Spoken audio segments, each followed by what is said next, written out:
วัสดีค่ะทุกคนสบายดีค่ะทุกคนมะเงาะ1 กิโล50 บาทหวานเจี๊ยบกินแล้วชื่นใจ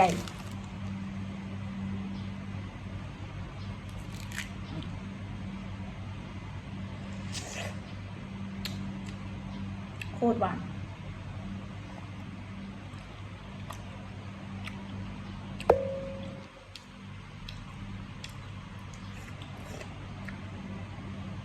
หวานรับหูรับตาหวานไม่ต้องหวานแต่รับหูรับตามันเป็นเปรี้ยวหรอกมันหวานบด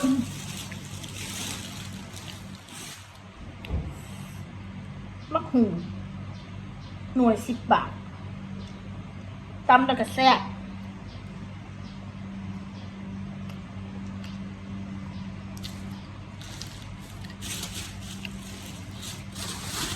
มะเขือพวงแต่งมันจะน่าต่ำข้าวปุ้นก็ซื้อลายซื้อมาลายก็กินหมดโหระพากระเทียม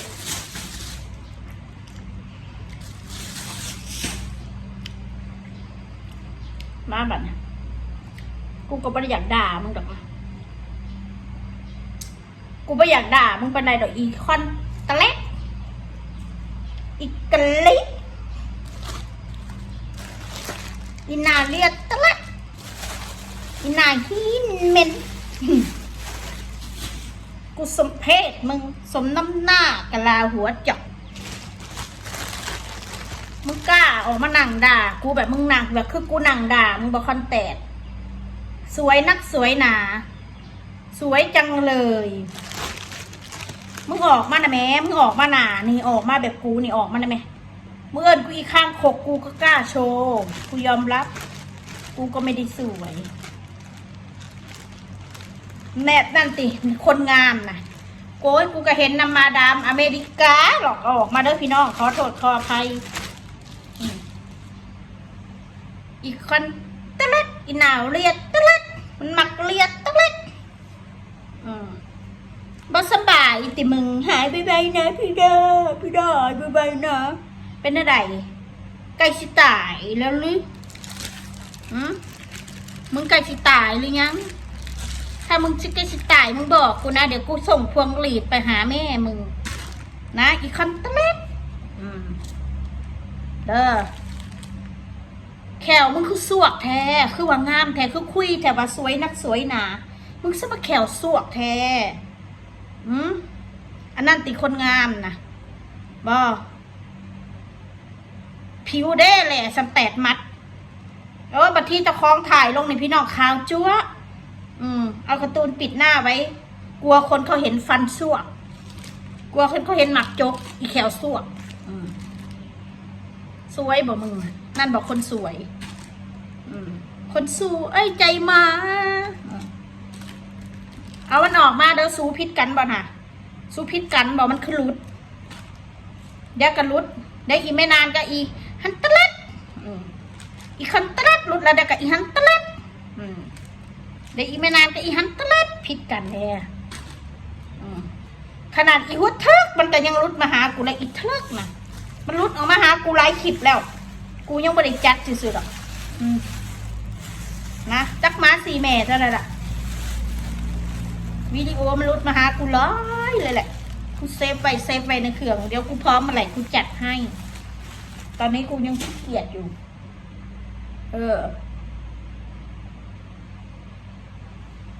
ทำเป็นรายงานอันนั้นรายงานอันนี้บ่มึงคือมึงเป็นนักกฎหมายไงบ่ฮะกูถามมึงไง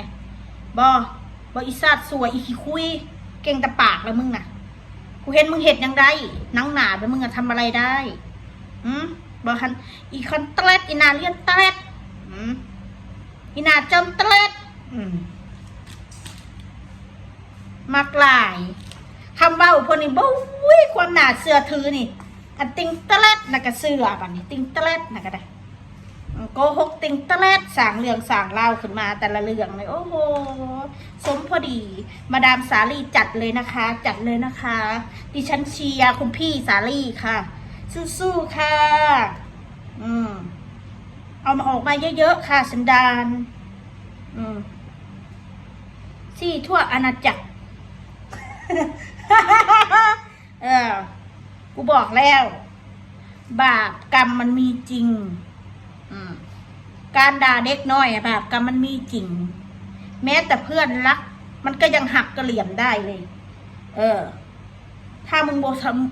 ทะเลาะกันในกลุ่มนะรูปมึงไม่หลุดหรอกอีสันดานหมารูปหนาเหี้ยวของมึงนะรูปแก้วหนามามึงนะปากกระบสุ่มอันขี้ซกกับเขาบะหุ่มแขวพี่น้องแขวเจิงคือว่ารวยแท้คือว่าไปทุบเนี่ยหนามึงอะทุบได้แค่นั้นเหรอบอกทุบได้แค่นั้นกูระว่าแก้วหนามานังหนามึงอะบอกกัดตะลักตัวเองตายเด้อมันนี่เด้อประเด็นเพิ่นออกมาเนี่ยบุ้ยพี่น้องมีแต่แบบแนวคักๆว่าจันน่าสนใจเฮียนี่ไลฟ์สดทีหนึ่งคนดู700เป็นเลยกูภูมิใจกูอาศัยไลฟ์สัก3 ชั่วโมงกูได้เงินเด็กพอวันไหนกูไลฟ์สดกูก็ได้เงินเด็กกูไม่ต้องไปนั่งขัดหัวส้วมนั่งขัดหัวส้วมเด้เวียกประจำมันอีแขวซั่วนะแขวกระบุหุ่มปากกระบุหุ่มแขวขนาดเห็ดนะพี่น้องทำศัลยกรรมนะถ้ากูนี่นะถ้ากูไปทำศัลยกรรมมานะเอาโกยนังหนาบมันมาสนตีนกับมันใกล้ว่าสั้นซะขนาดเห็ดศัลยกรรมได้ค่ะพี่น้องทั้งเห็ดนมเนี่ยทั้งเห็ดตาเนี่ยทั้งเห็ดหูดังเนี่ยมีแต่ของปลอมทั้งนั้นนะทั้งซิมาก้าเห็ดสกูอีกติกล้าดวลกับกูบะเดียวกูบะอิสัตกูจะเอาซิลิโคนกระเด็นออกไปให้ปักแดงหน่อยค่ะไปถิ่นคลองน้ำกูระวังนะของกูนี่หนังแท้นะล้วนนี่หูดังนี่ก็แท้นะนี่อีเป้าเปียกนี่แท้บัดทุกอย่างนะนี่อีเป้าเปียกมึงอย่าเอาของปลอมมาล้อเล่นกับของแท้นะเว้ยเดี๋ยวซิลิโคน เดี๋ยวซิลิโคนหลุดไม่รู้ตัวนะอิสัส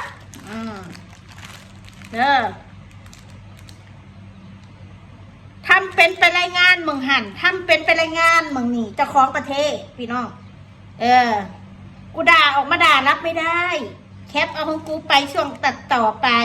เอาไปรายงานจุดนั้นไปรายงานจุดนี้ว่ากูทำพฤติกรรมต่อหน้าเด็กไม่ดีไม่เหมาะสมไปสืบไปถามต่อไปตามต่อไปอีงูอีควายมึงน่ะมันโคตรงูแต่มึงทำเป็นอวดฉลาดมึงเจอกูด่าไปนึงมึงให้สิตายเดี๋ยวกับกูลงคลิปบ่เกิน5 นาทีเดี๋ยวกับจับกลุ่มม้าของมึงไล่สดแล้วบัดนี้FC ทุกคนเอ้ยอีฮันเตรดนะเด้อเอียนเคิร์นอียังเกาะอีของปลอมทั้งตัวปลอมทั้งร่างกายซิลิโคนปลอมหมดเลยหูดังกระป๋อมขนาดเห็ดหน้าพี่น้องแขวก็ยังสวกอยู่กูบอกเห็นว่าสิงามนะขนาดเห็ดนะแต่บางงานอีแขวสวกอีคันแตกซื้อคันแตกงูใหญ่ไปได้งูใหญ่ถือคุ้ยบ่งูใหญ่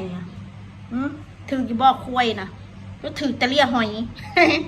เรียกตะหอยบ่ปากมึงนะอีปากเรียกหอยบ่ได้อมคล้วยแล้วเขาอยู่บ่มึงนะบ่อีสัตว์เบื่อแล้วบ่อมคล้วยนั่นน้ำแบนม้าของมึงอยู่ใส่น้ำแบนม้าของมึงนะบ่น้ำแบนม้าของมึงนะลูกมึงนะอยู่ใส่มึงก็ไปถิ่มไปใส่มึงให้ไผเลี้ยงพ่อแม่มึงบ่เลี้ยงหรือมึงให้ไผหรือเลี้ยงเองบ่หรือว่าอยู่น้ำพัวมึงบอกถึกตีนนั่นนี่นะสงสัยถึกตีนผู้ชายดูไรก็เลยหันมันเล่นนะไม่ยิงอิสัตใช้วัชิโซนังนาได้ซับตะไคร่2,000 3,000 5,000ปากบ้าจะโชว์ไม่ทันแล้วเจอคนอื่นเอาไปแขนแล้วสมน้ำหนามึงอีเวนตะไลมึงอีเลวอีสารเลวอีโคตรช่วยชั่วคักชั่วในก็เป็นมึงนั่นแหละปัญญามึงในเฮ็ดยังได้ดูสิเบิ่ง ว้าวสกูตั้งแต่สงกรานต์ปีที่แล้วมึงข้ามมานะมึงข้ามมาประเทศไทยนะเดี๋ยวมึงก็รู้กูบินมาเมืองไทยนะเดี๋ยวมึงก็รู้อีต่างดาวอีเป้าเปียกบินมาเมืองไทยคือเพื่อนมาหากูสั่งเวลากูขาดไปมาเสนอหนามาหลักถ่ายรูปมาหนาบ้านสั่งให้คนมาหลักเอาถ่ายรูปเอาไปโพสต์ลงช่องเจ้าของบัตรเจ้าของเก่งตามถึงที่สร้างเรื่องสร้างเล่าขึ้นมาไปตามถ่ายรูปอยู่พุ่นบางเวลากูอยู่สิคือบ่ให้คนนะมาถ่ายรูปเวลากูอยู่นี่มานะแม่มาถ่ายเอากูนี่กูจะออกไปยืนอยู่หน้าหัวนะให้ถ่ายเอาไปลงช่องมึงนั่นมึงเห็ดเพื่ออีกอย่างนะมันคือว่าบอกเขานั่นแหละมันในร้านหาด่าคนไปทั่วประเทศเนี่ยมันไม่ได้บอกคนอื่นด่ากระบอกมึงน้ำแนวมึงกระดาคือกระบอกมึงรายงานน้ำแหน่แกล้งพงมึงน่ะนี่เจ้าไปแคปเอานี่นะแคปเอาตัวมันนี่แหละว่ารู้ตัวมันแล้วว่าผู้ใดเป็นคนพิมพ์มาบอกข้างอะไรเจ้าก็เอานี่นะนี่แล้ว2 คนนี่แล้วว่าบอกกันนะนี่มันมาด่าลูกไปนะแต่มันนี่แหละเอาไว้มีการแบบกูนี่ด่าคนตนาลูกสู้คือบรรยายงานแน่สู้นำลงคำนะแต่แม่รายงานนะแม่เจ้าอีนะขอความร่วมมือแน่คนไทยเอ้ยสงสารน้องมาหน้าแน่ขอความร่วมมือแน่รายงานซอยข่อยแน่แกล้งอีพวกเหี้ยนี่มันคุกคามครอบครัวข่อยเกินไปแล้วนะเอาเด็กน้อยออกมาด่าเอาผู้ใหญ่ออกมาด่าเอาผู้เฒ่าออกมาด่าเอาFCไปด่าเอาทุกคนที่ไม่ถูกใจมันเอาไปด่าหมดเลยนะเก่งคนนี้เนี่ยมันจีไปซ้อมมันที่จะของมาสอนย่องอย่างให้มึงไปยั่วอย่ามึงสิบ่ได้ยั่วมึงไปยั่วมึงบอกกูบ่เห็นบ่พวกมึงคอมเมนต์กันนะกูบ่อยากพูดซาถึงนะทำเป็นเก่งบัดเป็นยังมามึงสวยยังมันได้เพราะว่าอีผู้มึงปกป้องมันอ่ะคือแลนปุ่นเขาปากพี่ภาษาปุ่นกูเว้นมาจะได้ออกมาปกป้องมึงนะเขาเอาหูมึงออกมาแขนนะแขนมันหลายๆเด้อจ้าเบิ่งอยู่เด้อจ้าเบิ่งอยู่เอามันหลายๆมียังกับฟ้าออกมาเว้าเลยจ้ากูไปอ่านมึงกับเจ้าโพสนะโอ้สงสัยแมนคือเขาว่ามีคอนแตกนี่พี่น้องเด้อคอยเบิ่งจากมันเด้อ1มีปม2วิปริต3เจอโดนกระทำจากคนที่มันเคยหักเขากระทำมันเสียใจแหงชีวิตมันไม่สมหวังอะไรสักอย่าง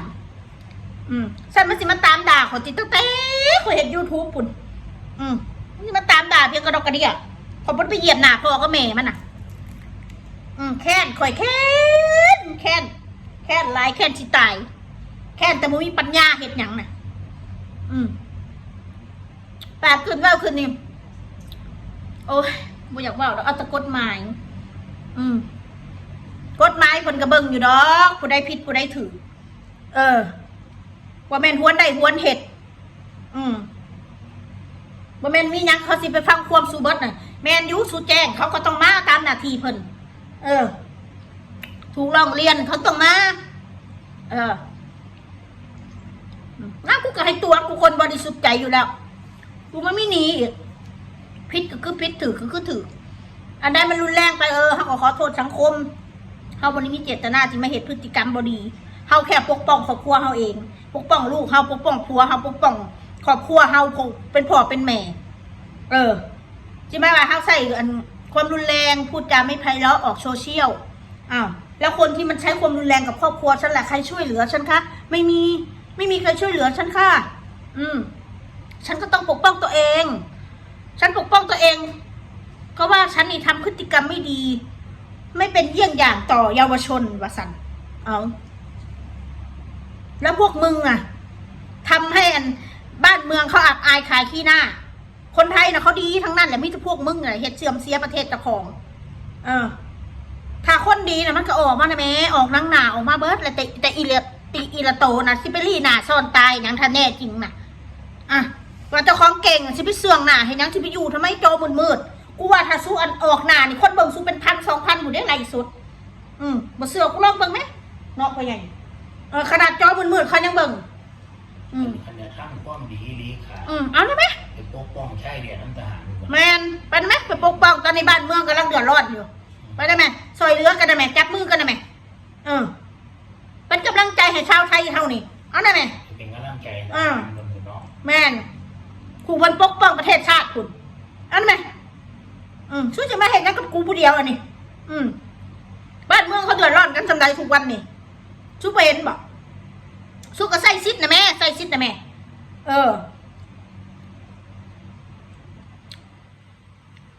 เก่งบัตชุยางทูแนวนางหานี่เก่งคักพี่น้องอีสันดานหมาอีนี่แหละอีสันดานหมาอีซาดชั่วมึงกับอีจุ้ยเนี่ยพอดีซ้ำกันเลยอีนายกับอีเล่าตาขาวอีเล่าตาแตกกันนะอีบุ้ยเป็นยากลับบ้านอยากกินแต่มึงฮึงอีห่าอะไรกันเลยอยากกระเบนคือท่านแหน่มันยังมุ้ยปัญญาซื้อกินแต่ภาษาหมักหุงนี่หมักหุงนะมาเอากูเดี๋ยวมาโค้มกูได้แล้วอีจุ้ยนี่มาเอากูนี่อีสัตว์แล้วอีล่าตาแตกนี่อีล่าเอาตะปืออีกะลีเอาตะปือนี่มาเอากูนี่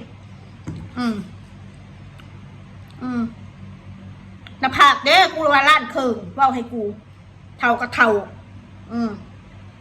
ถ้ารักมาแข้งเขานี่มาแข้งนะนี่ถ้ารักมาแข้งเขาพี่น้องบ่มีเวียกอะไรใช่คือไปรักมาแข้งเจ้าของบ้านเขาบ่อยู่บ่มีปัญญาซื้อกินเด้อีจุ้ยเพิ่นไปรักมาแข้งเขาเจ้าของบ้านไปอยู่ได้นี่คือแม่หลักอยู่บ่มีปัญญาได้อยู่เมืองนอกมันแพงบ่กล้าซื้อกินบ่มีปัญญาบ่ปลูกกินพี่น้องมันนอกจะข่อยบ่ปลูกผักปลูกหญ้าโตมันเองยังบ่ปลูกผักอีเหี้ยนี่อีจุ้ยนี่อีหัวเถออีกะลีอัตตะปือนี่ค่ะได้อีซาดสัวนี่ค่ะบะหมี่ฮอตสิแดก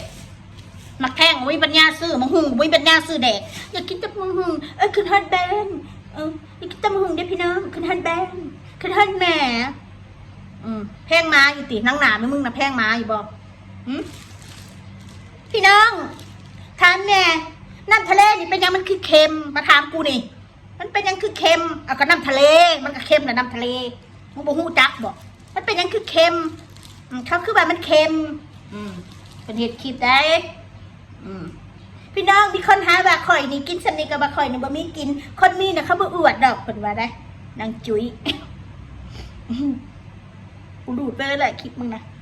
จักกูได้ดอกสากเฟซปลอมพี่น้องเฟซปลอมมีแต่คลิปอีจุ้ยเต็มอยู่ทั้งลูกมันอีกลูกซ้ำก็มีพอแม่มก็มีอีกกูเห็นมันแล้วครอบครัวมึงนะแบบนี้ค่ะจักกูสิจัดดีหรือบ่จัดดียังไงอีคอนท่านแดกของแกอีกยันนี่ก็บ่ค่อยมีมาตัวนั้นไปเบิ่งมันเด้อเขาสนใจอีนาเลียแตกไปไล่กว่าอีนาเลียแตกนี่ว่ายังมานี่โอ้มันมีความหนาเสือถือเด้อคนเบิ่งมัน600-700แต่กี้อีหาน่ะยืน1ได้เดี๋ยวนี้อีนี่ยืน1เดี๋ยวนี้ในวงการโซเชียลที่ด่าคนยืน1ได้อีนะพี่น้องเดี๋ยวนี้แต่กี้เพิ่นก็ยืน1เลยเพิ่นพิดกันมาเนี่ยพิดกันกัดกันเด้ผมมีเวียกเด้ด่าเขากลัวข่อยแล้วก็กัดกันเองแย่งประเด็นกันเด้เปลี่ยนกันเล่นประเด็นอัดมาอีกเด้อนายซาลีอัดมาอีกข่อยเบิ้งเจ้าทุกคลิปมาเลยกดไลค์ให้ตลอดเป็นกำลังใจให้กันแค่นั้นแหละบ่หักบ่แพงกันแต่อย่าซ้ำกันมนุษย์ร่วมโลกคือกันเพราะอะไรพี่น้องสำเนียงเดี๋ยวมันก็ไล่แล้วนะ